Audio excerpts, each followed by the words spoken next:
नमस्कार, बहुत स्वागत है आपका सावन में सोमवार के दिन।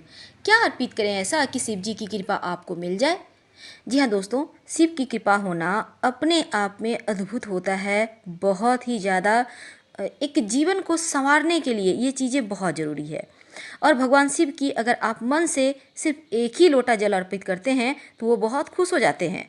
और इनकी पूजा में शिव जी की कोई तस्वीर की पूजा नहीं होती बल्कि शिवलिंग की पूजा होती है, तो सभी जानते हैं। जल अगर आप नमः शिवाय का उच्चारण करते हुए शिव जी पर अर्पित करते हैं तो हमारा स्वास्थ्य उत्तम होता है, हमारा विचार उत्तम होता है और जीवन में प्रेम पूर्ण आनंद मिलता चला जाता है। दोस्तों, अगर आप शिवलिंग पर केसर अर्पित करते हैं तो इससे हमें सौभाग्य की प्राप्ति होती है। और गुड़, शक्कर या गन्ने का रस ये अर्पित करने से, अभिषेक करने से शिवलिंग का सुख और समृद्धि बढ़ती है और कर्जे से भी मुक्त होते हैं। जीवन में जो दरिद्रता रूपी परेशानी है वो चली जाती है। अगर आप शिवलिंग पर इत्र अर्पित करते हैं तो आपके विचार भी पवित्र होते हैं, मन भी शुद्ध होता है और गलत चीज़ें आपको आकर्षित नहीं करती है। आप सही रास्ते पर चलते हैं और जीवन में आपका जो खुशबू है, आपका जो मान सम्मान कीर्ति है वो बढ़ता चला जाता है।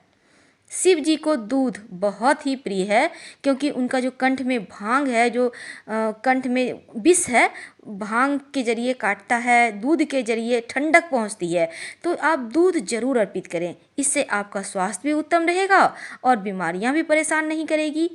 दही दही अर्पित करने से शिव जी को जीवन में आने वाली तमाम ज्ञात अज्ञात बाधाएं समाप्त होती है। और अगर आप घी अर्पित करते हैं शिवलिंग पर तो संतान संबंधी तमाम परेशानियां खत्म होती है, उत्तम संतान की प्राप्ति होती है।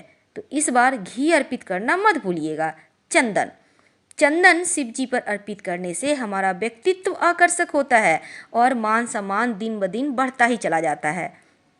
शिव जी को भांग, धतूरा ये सभी चीज़ें जरूर अर्पित करें। जीवन की बुराई रूपी जो दरिद्रता है वो समाप्त होती है। शहद शहद चढ़ाने से सिर्फ पानी में ही मिठास नहीं आती बल्कि कर्ज से भी छुटकारा बहुत आसानी से मिल जाता है। पंचामृत पंचामृत जरूर शिव जी को अर्पित करना चाहिए। ये सबसे ज़्यादा आसान और सुख को प्राप्त करने वाला है। अब पंचामृत कैसे बनता है? दूध, दही, शक्कर, शहद और घी। बहुत जगह इसमें गंगा जल भी मिलाते हैं। तो इस तरह से पंचामृत बन गया। और इसमें तुलसी के पत्ते मत डालिएगा, शिव जी को तुलसी पत्ते अर्पित नहीं किए जाते हैं। शिव जी का अभिषेक करें और थोड़ा सा बचा लें इसे, या फिर वो जो आपने अर्पित किया शिवलिंग का जो बेदी से बहते हुए गिर रहा है वहाँ पर से उठा लें थोड़ा सा और प्रसाद के रूप में पूरे घर के परिवार के लोग ग्रहण करें। हम बात कर रहे थे शिव जी को कौन सा फल अर्पित करें। दोस्तों, सभी मौसमी फल शिव जी को अर्पित किए जाते हैं, लेकिन विशेषकर केला शिव जी को जरूर अर्पित कीजिए। केला अर्पित करने से जीवन की तमाम परेशानियों का अंत होता है और आपका बृहस्पति मजबूत होता है, भाग्य मजबूत होता है, संतान उत्तम पैदा होती है और संतान है तो उनका डेवलपमेंट उत्तम होता है। और साथ ही आपकी वाणी में एक वेट बढ़ता है, आप सही डिसीजन ले पाते हैं। यानी जितनी भी चीज़ें बृहस्पति देव देते हैं वो सभी चीज़ों का वरदान आपको शिव जी प्लस बृहस्पति देव दोनों मिलके देंगे। दोस्तों, बेटियां घर की लक्ष्मी होती है, ये तो आपको पता है, आपने सुना भी होगा। आपके घर में अगर है तो आपने खुद जाना होगा। बहुत बार आपने ये देखा होगा, जैसे ही बेटी का लोग विवाह करते हैं घर अचानक से घर की आर्थिक स्थिति कमज़ोर हो जाती है। क्यों? क्योंकि बेटियां सच में लक्ष्मी होती है और कोई कोई बेटी माँ बाप के लिए बहुत सारी खुशियाँ लेकर आती हैं, धन दौलत ऐशो आराम के साथ आती हैं। और ऐसे में जब बेटी का दान कर देते हैं एक पिता, तब कहीं ना कहीं बेटी तो चली गई अपना भाग्य लेके और बच गया यहाँ पर। तो ऐसे में अगर आप चाहते हैं कि आपके घर में जो पहले खुशियाँ थी बेटी के रहने पर वही खुशियाँ अब भी रहे, इसके लिए सावन में कुछ उपाय करें। आपको हम उपाय बताएंगे कुल 5। अगर जीवन में कलह कलेश है उसके लिए क्या करें? अपना मकान लेना चाहते हैं, नहीं हो पा रहा है, उसके लिए क्या करें? कर्ज से परेशान हैं, उसके लिए क्या करें? और जीवन में धन संबंधी कोई समस्या है उसके लिए क्या करें? साथ ही अगर आपका भाग्य किस्मत का साथ नहीं मिल रहा है तब क्या करें। तो चलिए सबसे पहले शुरुआत करते हैं कर्ज से, जो अभी एक सुरसा के मुंह की तरफ बढ़ता ही जा रहा है लोगों के जीवन में। कर्ज की परेशानियाँ, एक बार लोग सोचते हैं थोड़े से पैसा का कर्ज लिए हैं और उसको चुकाने में 3 गुना 4 गुना पैसा लग जाता है, लेकिन चुकता नहीं है। क्या करेंगे, चलिए हम बताते हैं। अगर आप कर्ज की समस्या से परेशान हैं तब सावन में अपने बेटी को मायके ज़रूर बुलाइए। अगर मान लेते हैं आपकी बेटी नहीं है, बहन है, बहन को बुलाइए। और बुधवार के दिन एक उपाय कीजिए। करना क्या है, अपनी बेटी के हाथ से सुपारी लेना है आपको। सुपारी बिल्कुल साबुत होना चाहिए, टूटा फूटा हुआ ना हो, और सुपारी पर एक मौली धागा कहिएगा थोड़ा सा लपेट देगी और फिर उनके हाथों से ले। ये जो आपने सुपारी ली है, रक्षा सूत्र लपेटकर, मौली धागा लपेटकर, इसे एक रेड कलर के कपड़े में अच्छे से लपेटकर और फिर अपने पूजा स्थान पर रख दें, या फिर पीले रंग के कपड़े में लपेट कर रख दें।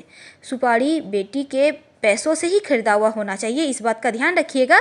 और सुपारी को साल भर डिस्टर्ब ना करें, ऐसी जगह रखिएगा वहीं पर पड़ा रहे। यकीन मानिए धीरे धीरे कर्जे आपके उतरने लगेंगे। अब बात करते हैं अगर किस्मत साथ ना दे, धन की समस्या हो, तब क्या करेंगे। सावन में किसी भी दिन अपनी बेटी या बहन को बुलाएं और बेटी को खासकर सोमवार के दिन करवाइएगा ये उपाय।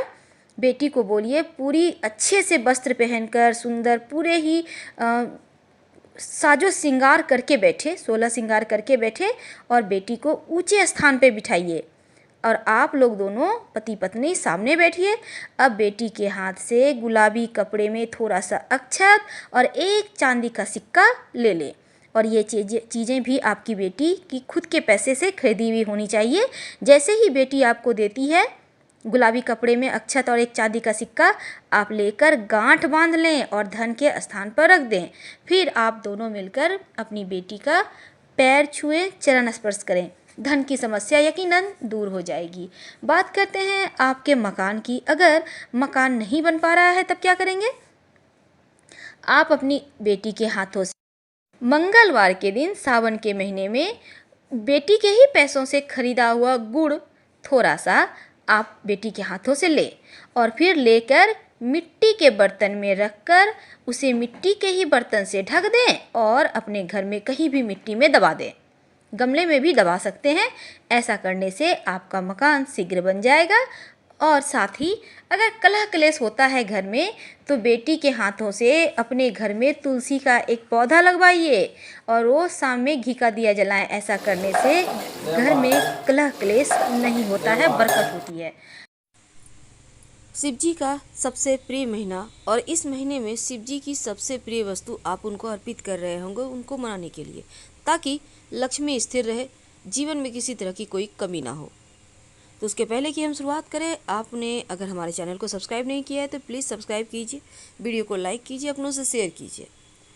तो चलिए जानते हैं कि जीवन की इस भाग दौड़ में जो मुश्किलें हैं, जो परेशानियां हैं, जो लोग आपसे जलते हैं, तंत्र क्रियाएँ करवाते हैं, कई बार तो भाग्य का लिखा ही कुछ ऐसा होता है, परेशान हो जाते हैं। तब इनसे बाहर निकलने के लिए, इन सभी चीज़ों से मुक्ति पाने के लिए श्रावण का महीना सबसे पवित्र और सबसे बेस्ट है। तो शिव जी को कौन सा वस्तु अर्पित करें कि शिव जी हो जाएं प्रसन्न और आपकी भर दे झोली, और शिव मंदिर से क्या लेकर घर आएँ। देखिए, माना जाता है कि जहाँ देवी देवताओं को सुंदर वस्त्र, आभूषण, सुंदर पुष्प, गहने अर्पित किए जाते हैं, लेकिन भगवान शिव का सबसे प्रिय तो भस्म है, जिसे वो शरीर पर लगाए रखते हैं। तो सावन के महीने में शिव मंदिर जब आप जाते हैं तो चुटकी भर भस्म ले आइए। माना जाता है कि भस्म लेकर आप घर आते हैं, शिवलिंग पर भस्म लगाते हैं तो भगवान शिव अति जल्दी प्रसन्न होते हैं। भस्म आपको रेडीमेड भी मार्केट में मिल जाएगा। आप चाहें तो जो धूप बत्ती जलाते हैं उसकी भस्म में भी आप प्रयोग कर सकते हैं। और घर लाकर सिर्फ रखना नहीं है, सभी घर के सदस्यों को आप तिलक भी इसका कर सकते हैं। थोड़ा थोड़ा उनको थोड़ा सा नाम मात्र का खाने दे सकते हैं। अब देखिए, भगवान शिव के मंदिर से वैसे तो बहुत सारी वस्तु लाई जाती है, लेकिन जो आज हम बात करेंगे वो है धतूरे की। धतूरा का जो फल होता है, ये इसमें बहुत ज़्यादा पावरफुल शक्तियाँ हैं क्योंकि इसको भैरव बाबा का अवतार या अंश माना जाता है। तो ऐसे में धतूरा का फल जब आप शिवलिंग पर अर्पित करते हैं तो शिव जी सबसे ज़्यादा प्रसन्न होते हैं।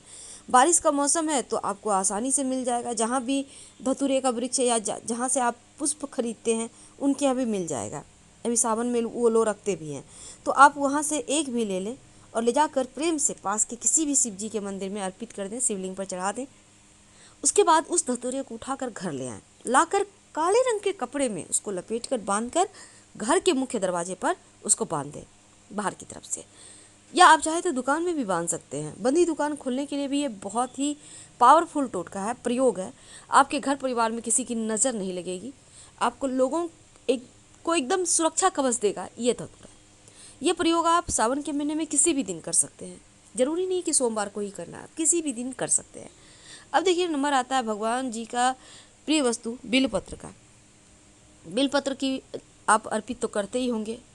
सावन के महीने में किसी भी एक दिन आप मंदिर जरूर जाएं। घर में पूजा करते हैं अच्छी बात है, पर एक दिन जरूर जाइए, क्योंकि मंदिर की ऊर्जा अलग होती है, घर की अलग। तो जाकर शिवलिंग पर प्रेम से बिलपत्र अर्पित कर दें। अगर आपके पास बिलपत्र ना हो तो चढ़ाया हुआ जो शिवलिंग पर पहले से बिलपत्र है, प्रेम से उठाइए, उसको धो लीजिए, फिर से आप उस पर चंदन से राम ओम नमः शिवाय आप लिखिए।